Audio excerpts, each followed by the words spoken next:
Hello friends, very good morning to everyone. Welcome back to my channel Nish classes. आप सभी का बहुत बहुत स्वागत है। Latest qualify and UGC NET with Nishant. और आज की वीडियो में मैं लेके आया हूँ आपके लिए लॉजिकल रीजनिंग का थर्ड लेक्चर। और आज हम करने वाले बेसिकली स्टेटमेंट, सेंटेंस या प्रोपोजिशन क्या होता है। तो स्टेटमेंट से अभी हम शुरू कर रहे हैं, उसके बाद हम प्रोमाइज या आर्ग्यूमेंट पे जाएंगे, वो हम नेक्स्ट लेक्चर में करेंगे। तो आज आप ये छोटा सा लेक्चर होने वाला है, तो आप इसको ढंग से देखना और आपको स्टेटमेंट, सेंटेंस, प्रोपोजिशन क्या होता है आपको समझ आ जाएगा। तो चलिए आज का लेक्चर हम शुरू करते हैं। तो लास्ट लेक्चर्स में हमने लॉजिकल रीजनिंग क्या होता है, की एस्पेक्ट्स क्या होता है, इंडक्टिव, डिडक्टिव, एबडक्टिव रीजनिंग के बारे में कर लिया था। उसके बाद हमने देखा था कि जो प्रोपोजिशन होता है या स्टेटमेंट या सेंटेंस होता है वो एक ही चीज़ होती है, लेकिन वो क्या होती है, या तो ट्रू होगी या तो फॉल्स होगी।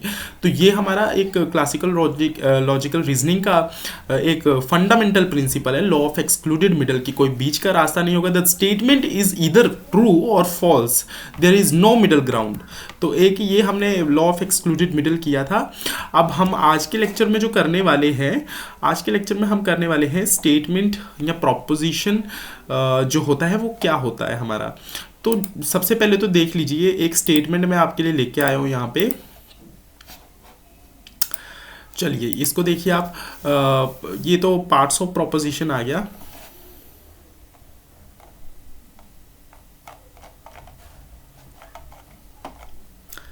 चलिए यहीं से शुरू कर लेते हैं। तो देखिए, जो प्रोपोजिशन है, स्टेटमेंट है, या फिर सेंटेंस भी लिख लो यहाँ पे, सेंटेंस है आपका, वो एक ही चीज़ है आपकी, ठीक है। तो वो कोई भी सिंपल सी सेंटेंस हो सकता है, जैसे सम या ऑल मैन आर गुड, ठीक है। ऑल मैन आर गुड, या फिर सम आ सकता है, यहाँ पे आर, या फिर आर नॉट भी आ सकता है, यहाँ पे आर नॉट भी आ सकता है, ठीक है। क्या पता सभी मैन अच्छे ना हो, या फिर सभी आदमी अच्छे हैं, या कुछ आदमी अच्छे हैं। सम का मतलब हो गया कुछ, ठीक है, जो आप हिंदी में लिखते हैं ना कुछ। या फिर ये ऑल का मतलब को तो आप सभी को पता है, सभी, ठीक है। यहाँ पे सभी आदमी अच्छे हैं, ठीक है। या फिर कुछ आदमी अच्छे हैं, या फिर कुछ आदमी, आर नॉट आ जाएगा तो पता कुछ आदमी अच्छे नहीं हैं, या फिर कुछ आदमी अच्छे हैं, या फिर सभी आदमी अच्छे नहीं हैं। आर नॉट जहाँ पे आ रहा है तो सभी अच्छे नहीं हैं, ठीक है। तो आप इस तरह से देख सकते हैं इसको। तो एक ये स्टेटमेंट है, या तो ये ट्रू हो सकती है। हमने कल ही के लेक्चर में देखा था, जो कि लॉ ऑफ एक्सक्लूडेड मिडल किया था हमने, उसमें हमने देखा था कि ये जो स्टेटमेंट है इज ईदर ट्रू और फॉल्स, इसके अलावा और कोई मिडल ग्राउंड हमारे पास नहीं होगा। तो आज हम इसी स्टेटमेंट के पार्ट्स देखने वाले हैं कि इसके क्या क्या पार्ट्स हैं। तो सम या ऑल, इसको क्या बोलते हैं हम, ये क्या शो कर रहा है हमें, ये हमें शो कर रहा है क्वांटिटी, कि कुछ या सभी। ये क्वांटिटी हुई ना, क्वांटिटी। इसमें सारे, या तो सारे आ जाएंगे, एक दो तीन लोग हैं, वो तीन के तीन मैन हमने ले लिए, ठीक है। या फिर उसमें से कुछ लिए, दो को लिया, या फिर एक को सिलेक्ट किया, ठीक है। तो सम या ऑल क्या दिखा रहा है यहाँ पे, क्वांटिटी। ये शो करता है आपकी क्वांटिटी, ठीक है। ये क्वांटिटी बता रहा है आपको। देन मैन क्या हो जाएगा यहाँ पे आपका, सब्जेक्ट। ये सब्जेक्ट है जिसके बारे में बात हो रही है, ये आपने ग्रामर में किया होगा। और इसको क्या बोलते हैं, हेल्पिंग वर्ब, ठीक है। ये आपका हेल्पिंग वर्ब है। और या फिर इसको आप बोल सकते हो कॉपुला, ठीक है। इसमें हम लॉजिकल रीजनिंग में कॉपुला वर्ड यूज करेंगे, इसको कॉपुला बोलते हैं, ठीक है। और ये गुड जो है, ये क्या हो गया आपका, प्रेडिकेट। ये विशेषता बता रहा है, ठीक है, कि सभी आदमी अच्छे हैं या अच्छे नहीं है, ठीक है। ये प्रेडिकेट हो गया। तो ये क्वांटिटी शो करता है। या फिर इसको हम और क्या बोल सकते हैं, क्वांटिफायर। मैं बीच बीच में अपने नोट्स से भी देखता रहता हूँ कि कुछ छूट तो नहीं रहे। क्वांटिफायर, देन सब्जेक्ट आ गया, हेल्पिंग वर्ब आ गया, फिर कॉपुला बोलते हैं इसको, और प्रेडिकेट आ गया। तो ये हमारे प्रोपोजिशन के पार्ट होते हैं। अब इसके अलावा यहाँ पे आर का बच के, तो आर का मैं आपको थोड़ा सा और बता देता हूँ। जो हमने आर लिखा था, जिसको हम बोल रहे हैं हेल्पिंग वर्ब है, जो आर लिखा हुआ है हमने, ये क्या है हमारा, हेल्पिंग वर्ब। हेल्पिंग वर्ब भी बोलते हैं ना इसको। या फिर इसको हम और इस भाषा में क्या बोलते हैं, कॉपुला, ठीक है। कॉपुला या तो हमारा आ जाएगा आर, या कि यस, या फिर आर नॉट, यानी कि नहीं है, ठीक है। ये मतलब ट्रू बताएगा, ये चीज़ हो रही है। ये फॉल्स बताएगा, ठीक है, कि ये चीज़ नहीं हो रही है। इसका मतलब हम और कह सकते हैं कि ये यस बोल रहा है और ये नो बोल रहा है आपको, ठीक है। तो इसमें हम देख सकते हैं कि हम बता रहे हैं जो स्टेटमेंट है, ये जो प्रोपोजिशन है उसको हम डिवाइड कर रहे हैं अलग अलग पार्ट्स में। हम यहाँ पे आपको बताने की कोशिश कर रहे हैं कि यहाँ पे जो सम या ऑल है वो क्वांटिटी बताता है, इसको हम क्वांटिफायर बोलते हैं, जो शुरू में दिया होता है। आपको लॉजिकल रीजनिंग में ऐसी स्टेटमेंट्स आएंगे तो आपको पता होना चाहिए सम ऑल ऐसा दिया होगा तो उसको हम क्या बोलेंगे, क्वांटिटी या क्वांटिफायर बोलेंगे। जो बीच में दिया होगा उसको हम बोलेंगे सब्जेक्ट, और जो हमारा आर दिया होगा तो वो हेल्पिंग वर्ब होगा या फिर उसको हम कॉपुला बोलते हैं, और जो लास्ट में दिया होगा उसको हम प्रेडिकेट बोलते हैं। और सेंटेंस, प्रोपोजिशन या स्टेटमेंट एक ही चीज़ है। और उसके बाद जो कॉपुला है वो या तो आर हो सकता है या फिर आर नॉट हो सकता है, जो कि आर दर्शाता है कि ट्रू या फिर यस वैल्यू, या फिर जो आर नॉट है वो दर्शाता है फॉल्स या फिर नो, ठीक है। इसको थोड़ा सा आगे हम और देख लेते हैं।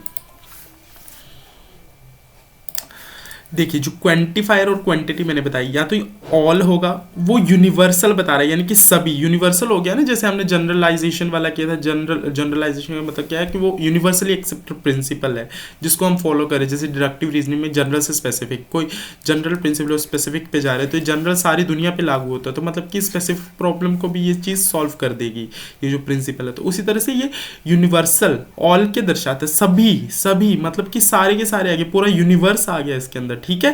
तो यूनिवर्सल बोलते हैं इसको, ठीक है। और जो सम होता है उसको हम पर्टिकुलर बोलते हैं। पर्टिकुलर क्यों? क्योंकि ये कुछ चीजें दर्शा रहा है, ये सिर्फ कुछ चीजें दर्शा रहा है, ठीक है। और जो मेन है वो तो सब्जेक्ट है, दोनों स्टेटमेंट में सही ये सेम ही चीज रही। देखो ऑल मेन आर क्या बता रहा है, यस, यानी कि पॉजिटिव या फिर अफर्मेटिव बोलती है पॉजिटिव चीज को हम अफर्मेटिव। इस चीज का आप स्क्रीनशॉट लेके रख सकते हैं सो दैट आपको ये चीजें याद हो जाए। जो यस होगा या फिर आर होगा ये अफर्मेटिव स्टेटमेंट चल रही है इस टाइम। जो कॉपुला है ये अफर्मेटिव है, हमारा पॉजिटिव है, ठीक है। आर हैप्पी, तो ऑल मैन यहाँ पे मैंने लिया ऑल, यूनिवर्सल स्टेटमेंट यूज कर रहा हूँ, यूनिवर्सल क्वांटिफायर यूज कर रहा हूँ, मतलब सभी मैन जो है आर हैप्पी, सभी मैन खुश है, ठीक है। या फिर यूज कर सकता हूँ आर नॉट जो कि नेगेटिव है, ठीक है। कॉपुला हम नेगेटिव भी यूज करते थे, सभी आदमी हैप्पी नहीं है, सभी आदमी खुश नहीं है, all man are not happy, ठीक है। या फिर हम यूज करते हैं कुछ, यानी कि सम, जो पर्टिकुलर वाला यूज कर रहे हैं, सम मैन आर हैप्पी, मतलब कुछ आदमी खुश है, या फिर कुछ आदमी आर नॉट हैप्पी, कुछ आदमी खुश नहीं है। तो इस तरह से हमारी 4 स्टेटमेंट बन गई। अब इन 4 स्टेटमेंट को देखो, एक बनी ऑल मैन आर, इसको नेक्स्ट पेज पे ही लिखता हूं मैं,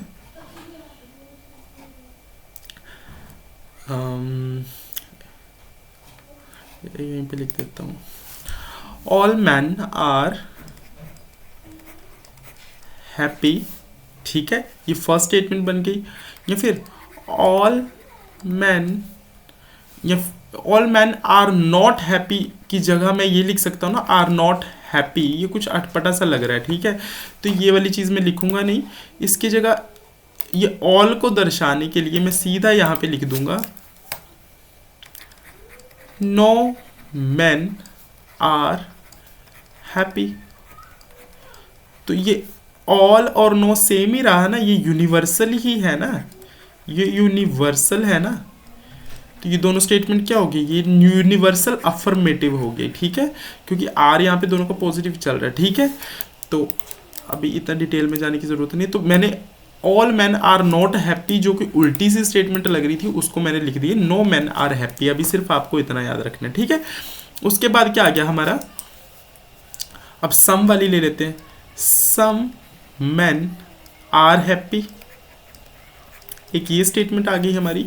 या फिर सम मैन आर नॉट हैप्पी, ठीक है, कुछ आदमी खुश नहीं है।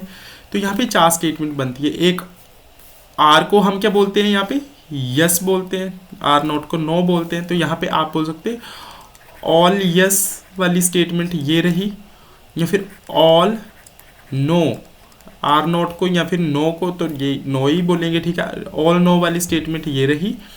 और सम यस, सम यस वाली स्टेटमेंट ये रही।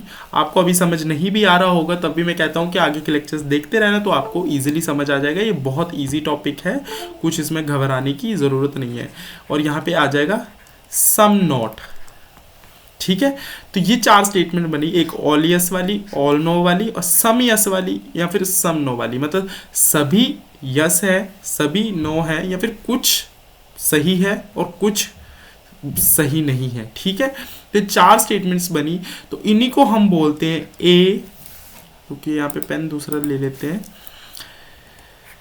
ये ए ई आई ओ, आपने वोवेल्स पढ़ेंगे ए ई आई ओ यू, लेकिन यहाँ पे सिर्फ हम ए ई आई ओ का यूज़ करते हैं। तो ये ए वाली स्टेटमेंट है, ये ई वाली स्टेटमेंट है, ये ए वाली स्टेटमेंट है, ये ई वाली स्टेटमेंट है, ये आई वाली स्टेटमेंट है और ये ओ वाली स्टेटमेंट है। और इसी चीज़ को आगे हम मूड्स एंड फिगर्स में कनेक्ट करेंगे और आगे सीखेंगे कि ये मूड्स एंड फिगर्स में किस तरह से यूज़ होती है, ये ए ई आई ओ रूल क्या है आपका, ठीक है। तो आज हमने क्या किया, हमने स्टेटमेंट को देखा, स्टेटमेंट या प्रोपोजिशन को देखा, उसके पार्ट्स को डिवाइड किया। सम मेन आर गुड, ये क्या हो गया, ये आपके, अगर मैं सम मैन आर गुड बोलूँ तो वो कौन सी स्टेटमेंट हो जाएगी आपकी, आई वाली, सम यस वाली, ठीक है। तो इसी में मैं आपको बताता हूँ, यहाँ पे मैंने लिखा भी हुआ है। जैसे मैं ए वाली स्टेटमेंट यूज़ कर रहा हूँ, ए में क्या आता है, ऑल यस, ठीक है। यहाँ पे ऑल यस आएगा, तो ऑल यस में कैसे लिखूँगा, ऑल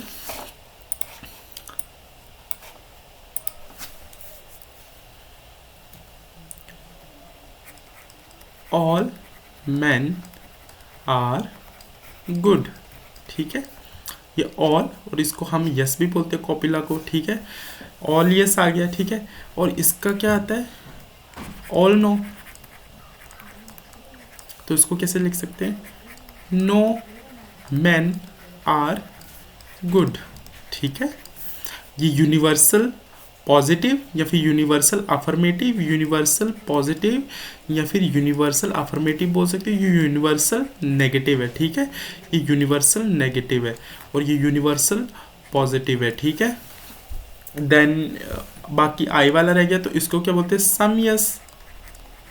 देखिए ये ए वाली स्टेटमेंट और आई वाली ये पॉजिटिव होंगी, लेकिन ये यूनिवर्सल है और ये पर्टिकुलर है, ठीक है। ये पर्टिकुलर पॉजिटिव और ये पर्टिकुलर नेगेटिव, ठीक है। ये पर्टिकुलर नेगेटिव होगी ओ वाली, तो ये ई और ओ वाली स्टेटमेंट जो होगी ये नेगेटिव होगी। तो ये सम यस है, तो इसमें हम कैसे बोल सकते हैं, सम यानी कि कुछ आदमी अच्छे हैं, सम मैन आर गुड। देन इसमें कौन सा आ जाएगा, सम नॉट, ठीक है। तो इसमें सम नॉट वाली स्टेटमेंट आएगी, तो इसमें हम बोलेंगे कुछ आदमी अच्छे नहीं है, सम मैन आर नॉट गुड। इसी से आप मूड्स एंड फिगर्स को आइडेंटिफाई करते हैं। तो मूड्स एंड फिगर्स को आइडेंटिफाई करना हम कल की वीडियो में सीखेंगे। आज के लेक्चर में इतना ही। Thank you and have a nice day. मिलता हूँ मैं आपसे नेक्स्ट वीडियो में। आई होप आपको क्लियर हो गया होगा पार्ट्स ऑफ प्रोपोजिशन क्या होते हैं। Proposition, statement and sentence all are same. तो चलिए, thank you and have a nice day. मिलता हूँ मैं आपसे नेक्स्ट वीडियो में।